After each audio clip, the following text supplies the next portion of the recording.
২০২৫ সালের কেন্দ্রীয় চুক্তির তালিকা প্রকাশ করেছে বাংলাদেশ ক্রিকেট বোর্ড। গত ১ জানুয়ারি থেকে আগামী ৩১ ডিসেম্বর পর্যন্ত কার্যকর থাকবে এই চুক্তি, যেখানে ফেব্রুয়ারি মাস পর্যন্ত বি ক্যাটাগরিতে থাকা মাহমুদুল্লাহ রিয়াদ নিজের নাম প্রত্যাহার করে নিয়েছেন। অন্যদিকে বর্তমানে এ ক্যাটাগরিতে থাকা মুশফিকুর রহিম ওয়ানডেতে ফরম্যাট থেকে বিদায় নেয় মার্চ মাস থেকে তার জায়গা হবে বি ক্যাটাগরিতে।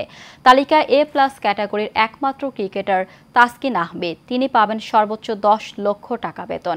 এ ক্যাটাগরিতে আছেন নাজমুল শান্ত, মেহেদী মিরাজ ও লিটন দাস, তারা পাবেন মাসে ৮ লক্ষ টাকা বেতন। ক্যাটাগরি সি মাসে ৬ লক্ষ টাকা বেতন পাবেন মুমিনুল হক, তাইজুল ইসলাম, মোস্তাফিজুর রহমান, তাহিদ হৃদয়, হাসান মাহমুদ ও নাহিদ রানা।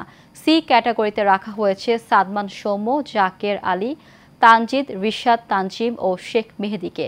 আর ডি ক্যাটাগরিতে আছেন নাসুম আহমেদ ও খালেদ আহমেদ, তারা পাবেন ২ লক্ষ টাকা বেতন।